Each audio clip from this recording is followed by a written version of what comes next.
Bismillahirrahmanirrahim. Prinsip yang kedua dari ilmu kita adalah yang namanya sakinah itu diperoleh ketika kita mengingat Allah.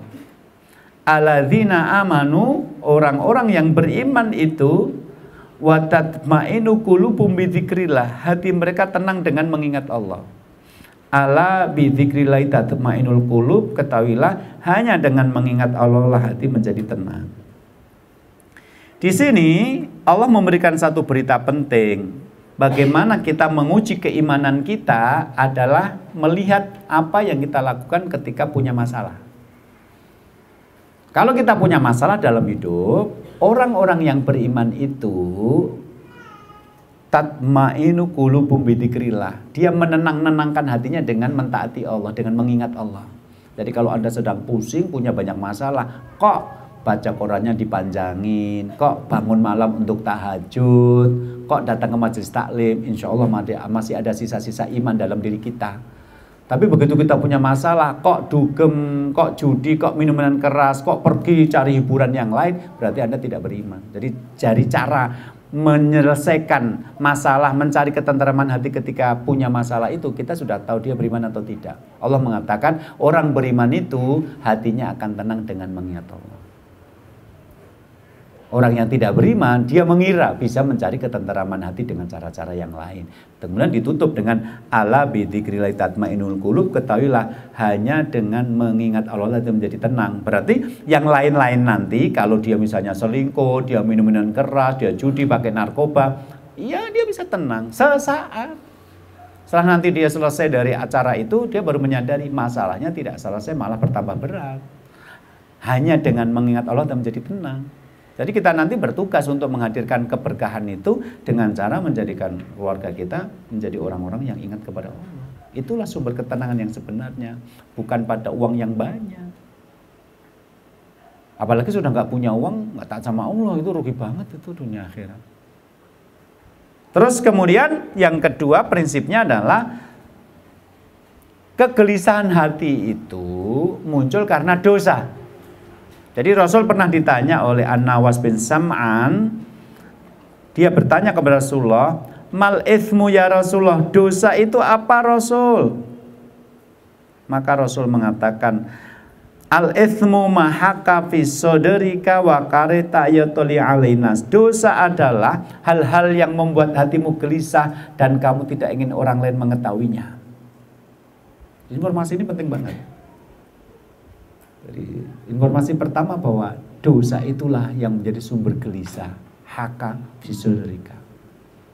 Mau kaya apa, ya, sebesar apa rumahnya, setampan apa suaminya, secantik apa istrinya, seterkenal apa karirnya, kalau ujung-ujungnya adalah dalam rumah itu ada orang berbuat dosa, pasti akan muncul gelisah di dalam keluarga itu. Yang kedua, ternyata orang yang melakukan perbuatan dosa itu nanti akan menjadi hidup yang sulit karena dia harus berbohong dan melakukan pencitraan. Kenapa harus berbohong dan pencitraan? Karena Rasul kemudian mengatakan, wa karihta ayatoli alainas, dan kamu tidak suka orang lain mengetahuinya. Jadi keluarga yang nanti anggota keluarganya melakukan perbuatan dosa, dia akan menutup-nutupi itu dari orang lain sampai pada level dia berbohong atau melakukan pencitraan. Coba, ada istri yang dipukul suaminya, pipinya sampai biru. Di luar dugaan, adiknya lewat di kota itu dan memutuskan mampir. Begitu mampir ke rumah kakaknya, karena tidak menduga, dia belum sempat mengkamuflase dengan the miracle of kosmetik ya. Jelek banget jadi cantik banget loh kalau dempulannya bisa rapi, halus. Begitu lihat kakaknya pakai matanya biru, ngomong, Kak, dipukul sama masnya ya. Kita bisa ngomong, sudahlah kamu gak usah campur tangan, ini urusan aku dengan masmu. Tapi kan ada beberapa istri yang ketika ditanya, Kak, habis dipukul suami ya? Enggak, ini tadi balik kejebres pintu, kan bohong. Dan menyedihkan itu kadang-kadang mereka ambil dari adegan-adegan sinetron dengan pelaku-pelaku berjilbab, seolah-olah itu sinetron Islami, tapi intinya ngajak bohong. Ada Rasul pernah datang ke seorang sahabat dan kemudian sahabat itu tidak ada di rumah. Ibunya memanggil, "Nah, pulang, aku akan memberikan kepadamu sesuatu." Rasul menunggumu. Rasul kemudian bertanya kepada ibu ini, "Emang kamu akan memberikan apa kepada anakmu kalau nanti dia pulang?" "Emang kenapa Rasul?" "Saya akan memberikan kurma kepadanya." "Ya sudah, sebab kalau kamu nanti nggak memberikan kurma kepadanya, maka kamu sudah tercatat sebagai pembohong." Jadi ibu yang mengatakan pulang nanti tak berikan es krim, sampai di rumah ternyata diberi cetotan, cubitan bukan es krim, itu ibu pendusta ini. Itu jangka panjang anaknya tetap akan gampang berbohong seperti ibunya berbohong. Ini sudah tercatat sebagai pendusta di sisi Allah. Jadi kalau nanti kita dipukul suami, ditanya, dipukul suami, sudahlah kamu nggak usah tahu itu anakku dengan suamiku, selesai. Tapi ngomong, enggak ini tadi kejeblos pintu, itu berbohong. Sejak kapan suamimu jadi pintu? Gitu. Itu namanya dusta seperti ini. Ada masalah apa, mah? Kok nangis? Nggak ada masalah apa-apa. Kalau nggak ada masalah ketahuan dong. Kenapa nangis gitu loh? Terus berbohong. Ini ada lalat yang masuk. Aduh, bohong lagi. Nggak ada lalat kok. Loh, kita lihat seperti itu bahkan diajarkan di sinetron yang adegannya Islami gitu loh. Seolah-olah begitu tuh benar. Enggak, itu sudah berbohong. Ketika saya ambil pelajaran dari kamu kalau nggak memberikan kurma pada anakmu, kamu sudah tercatat sebagai pembohong. Pencitraan karena dia tidak ingin ketahuan suaminya itu berbuat jelek. Maka begitu ketemu sama temennya, "Mbak, kayaknya aku kemarin lihat suamimu loh di mall sama perempuan lain." Apa katanya? "Nggak mungkin lah suamiku seperti itu, kamu salah lihat. Kan manusia itu ada 7 atau 8 kembarannya di muka bumi ini." Padahal hatinya ngomong, "Kambuh lagi," gitu loh. Kan sudah tahu track record suaminya suka selingkuh. Ini ada berita begini, dalam hatinya kambuh lagi hatinya, tapi mulutnya ngomong, enggak mungkin suamiku begitu." Kan pencitraan. Suaminya, temannya nggak kalah pinter. "Ya Allah Mbak, kalau wajah kayak suamimu itu kayaknya yang mirip susah deh, adanya di negara bagian timur sana gitu loh. Yakin itu suamimu, aku tahu bukan cuma wajahnya, cara jalannya kok." Itu yang istri cuma masih juga mengatakan, "Ah ya siapa tahu itu adik keponakannya, kamu nggak boleh seudon sama dia." Padahal hatinya bilang, "Kumat meneh," gitu padahal. Jadi banyak rumah tangga palsu karena istrinya adalah para pelaku dosa dan maksiat. Kemudian mereka mencoba untuk mencitrakan, "Kami bahagia kok, kami nggak ada apa-apa kok." Tapi caranya sampai melanggar syariat, berbohong dan melakukan pencitraan. Rasul sudah mengatakan itu. Apa itu dosa Rasul? Dosa adalah sesuatu yang membuat dirimu gelisah. Dosa adalah hal yang kamu tidak ingin orang lain tahu sampai kamu akan menutup-nutupinya. Oke. Ini udah mau sholat maghrib.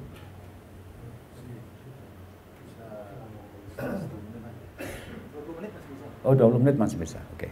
Karena kalau 5 menit saya lebih suka memotong materi. Oke.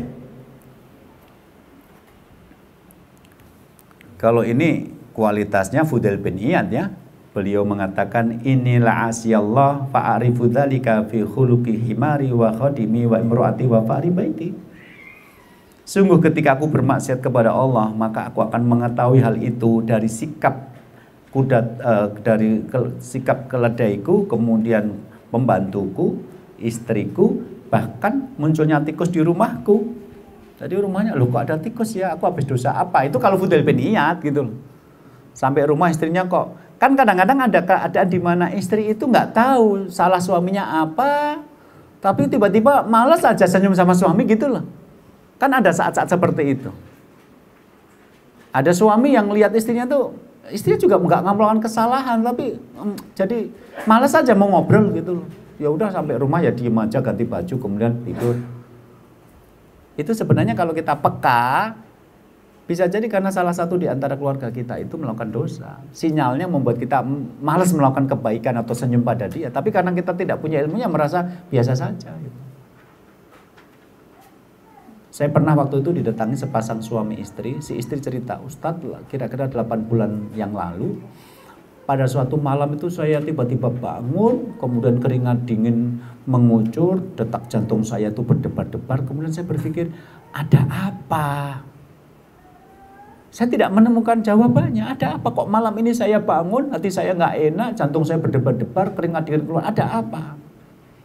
Baru tadi pagi Ustaz, suami saya ngaku bahwa pada malam itu dia selingkuh dengan janda sebelah rumah saya. Ini suami saya ada ini, tak bawa ke sini.